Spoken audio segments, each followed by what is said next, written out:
किस अवस्था में पूर्णता प्राप्त होती है? भगवान कहते हैं कि योग का सेवन करने से जिस अवस्था में निरुद्ध चित्त उपराम हो जाता है और जिस अवस्था में खुद अपने आप से अपने आप को देखता हुआ अपने आप में ही संतुष्ट हो जाता है।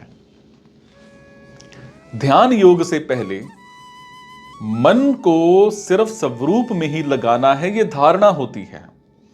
और ऐसी धारणा होने के बाद स्वरूप के सिवाय दूसरी कोई वृत्ति पैदा हो भी जाए तो उसकी उपेक्षा करके उसे हटा देने और चित्त को सिर्फ स्वरूप में ही लगा देने से जब मन का प्रवास सिर्फ स्वरूप में ही लग जाता है तब उसको ध्यान कहते हैं। और ध्यान के समय ध्याता, ध्यान और ध्येय ये त्रिपुटी रहती है, अर्थात साधक ध्यान के समय अपने को ध्याता मतलब ध्यान करने वाला मानता है और स्वरूप में तद्रूप होने वाली वृत्ति को ध्यान मानता है और साध्य रूप स्वरूप को ध्येय मानता है।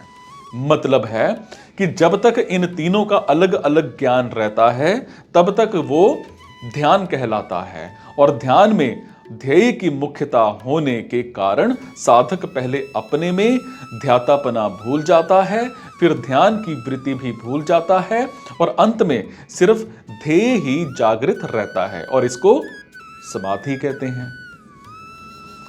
यह संप्रज्ञात समाधि है जो चित्त की एकाग्र अवस्था में होती है और इस समाधि के दीर्घ काल के अभ्यास से फिर सप्रज्ञात समाधि होती है।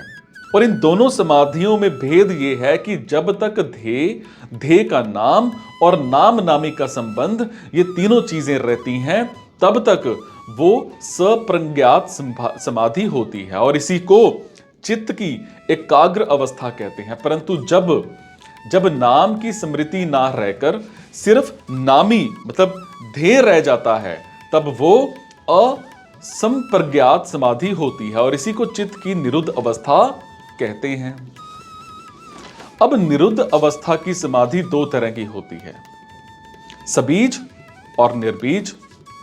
जिसमें संसार की सूक्ष्म वासना रहती है वो सबीज समाधि कहलाती है और सूक्ष्म वासना के कारण सबीज समाधि में सिद्धियां प्रकट हो जाती हैं।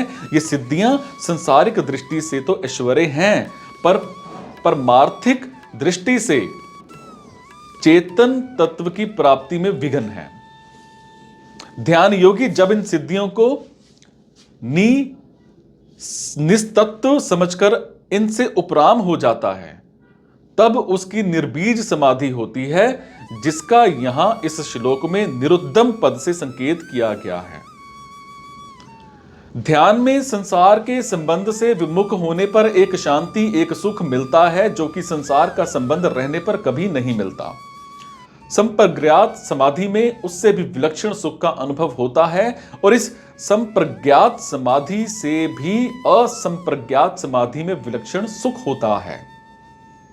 जब साधक निर्बीज समाधि में पहुंचता है तब उसमें बहुत ही विलक्षण सुख और आनंद होता है और योग का अभ्यास करते करते चित्त निरुद्ध अवस्था निर्बीज समाधि से भी उपराम हो जाता है, अर्थात योगी उस निर्बीज समाधि का भी सुख नहीं लेता, उसके सुख का भोक्ता नहीं बनता।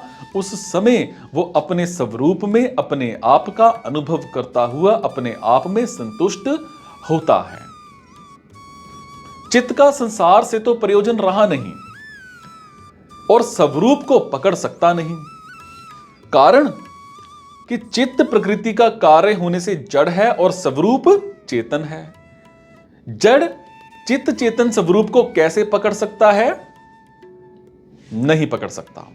इसीलिए वो उपराम हो जाता है और चित्त के उपराम होने पर योगी का चित्त से सर्वथा संबंध विच्छेद हो जाता है। उसके संतोष का दूसरा कोई बिल्कुल भी कारण नहीं रहता, सिर्फ अपना स्वरूप ही उसके संतोष का कारण रहता है। इस श्लोक का सार यह है कि अपने द्वारा अपने में ही अपने स्वरूप की अनुभूति होती है और वो तत्व अपने अंदर ज्यों का त्यों है।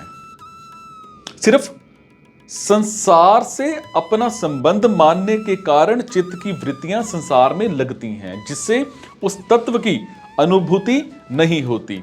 जब ध्यान योग के द्वारा चित्त संसार से उपराम हो जाता है, तब योगी का चित्त से और संसार से सर्वथा संबंध विच्छेद हो जाता है, और संसार से सर्वथा संबंध विच्छेद होते ही उसको अपने आप में ही अपने स्वरूप की अनुभूति हो जाती है।